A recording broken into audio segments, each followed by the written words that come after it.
guys, it's Sam, and today I'm going to talk about some of my most anticipated winter releases for this year. So like I say in every most anticipated seasonal video, certain months mean certain seasons for me, even though that's not how they actually fall with like facts. But for me, winter is December, January, and February.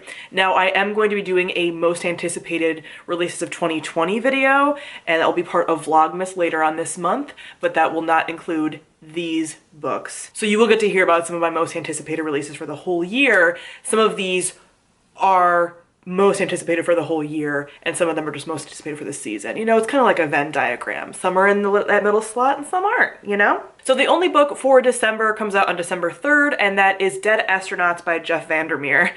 Now this is going to be another weird book. This is technically the second book in the Bourne universe, Bourne being one of my favorite books of, I believe, 2018. Jeff Vandermeer writes in a genre called New Weird. It's sort of science fiction mixed with like almost feeling like they're fantastical elements, but they're based in reality. There's a lot of like biochemical stuff, and it's just really weird. Like Bourne had a magic sort of flying bear that was constructed by humans, and Bourne was a little like alien creature thing that was constructed. There's just like, it's weird, and that's why I'm not even gonna do the synopsis for this, but the Dead Astronauts were technically some sort of like characters are part of Bourne, so I am interested in this. I really like Jeff Vandermeer's New Weird, especially Bourne. I haven't read his other stuff yet, but I want to.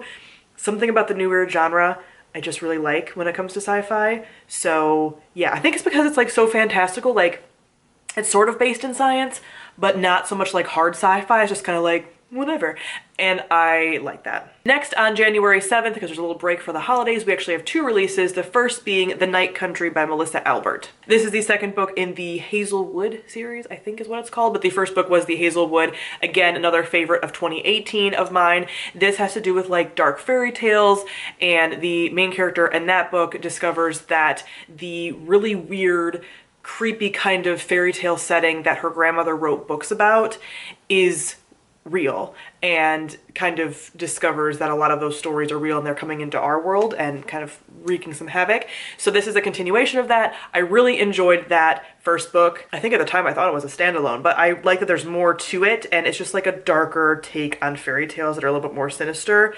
and I really enjoy it, so looking forward to this for sure. Then also on the 7th, we have Lady Hotspur by Tessa Gratton. This takes place in the same universe as the Queens of Innis Lear, which was her first book. So this is sort of like a companion series. That first book was based on Shakespeare's King Lear. This book is based on Shakespeare's Henry IV, and I don't know a lot about Shakespeare or those stories, except for like the little tidbits that you get from just like pop culture. But I really enjoyed The Queens of Innis Lear. It wasn't my favorite, but it has been a book that sort of stuck with me, even though at the time I rated it, I think like 3.5 stars. It's just interesting, and this takes place centuries after that book, but sort of continues the saga of what that book set off. So I'm excited to read this. Some of my favorite just like character dynamics exist within that book, and a lot of things felt unresolved in that book, so it's kind of bittersweet, and it's not going to get resolved in this book because obviously this is taking place centuries later. But I'm just very intrigued by this and by Tessa Gratton's world that she has sort of set up in this kind of Shakespearean-inspired fantasy setting. Then on January 21st, we have The Will and the Wilds by Charlie Holmberg. This is a magical forest story with potentially some like hate to love things going on. So our main character is going into the wildwood, and she knows there are wildlings in there, and a wildling attacks her, and in order to survive she sort of makes a deal with another wildling, and that deal includes a kiss, and that kiss sort of allows the wildling to be more like real in our world. I'm not quite sure what wildlings exactly are, but they're probably like forest sprite type things, but a little more like trickery type, you know, like fae. There's probably like some kind of fae. So that allows him to sort of be a part of the like human world, but the human world is also sort of consuming him, and the kiss gave him a piece of her soul so that it can keep him in the world. So basically they have to figure out how the world won't kill him so that she won't also die, you know? So there's gonna be some like magical forest, fae type stuff. Obviously like hate to love, sort of like enemies, you know, this trick bargain thing. Sounds very delightful. I'm excited. I hope it's as good as it sounds. Then on February 11th, we have The Unwilling by Kelly Braffett. I'm gonna be totally honest here. I read the synopsis a few times and I don't really care about the synopsis so much. Like, the only reason I'm really wanting to read this so bad is because Erin Morgenstern, my favorite author of all time, has been sort of screeching about this book and this book only on Twitter. Like, she's not a big Twitter user in general, Erin Morgenstern. And the fact that some of the time she's been using it to talk about this book like more than once, and she's blurbed it, and she doesn't blurb a lot of stuff, makes me want to read it. And I'm not somebody that usually cares about author blurbs. I just, because, you know, like, authors just will sometimes just, they put them on a lot of things. But Erin seems like picky, and I love her.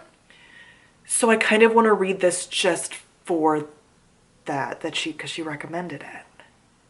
And I'm not usually like this, but I am for her, because I'm trash for her. Then lastly, for winter, on February 20th, we have Shorefall by Robert Jackson Bennett. This is the second book in the Foundry Side series, so I really loved Foundry Side. I'll leave my review for it on the screen. I'm excited. It continues the saga of what happened in Foundry Side. Foundry Side is one of my favorite fantasies right now. I really like the fantasy world. I've talked about it a lot lately, but I really enjoy it, and I'm looking forward to this. And hopefully I'll read it like shortly after it comes out so that I won't leave it like I left Foundry Side for like almost a year. Hopefully that'll happen. So that is it for my most anticipated winter releases. Comment down below and let me know some of your winter releases and if there's anything that you feel like I should know about that I didn't mention. So thank you all for watching, and I'll see all of you guys soon. Bye.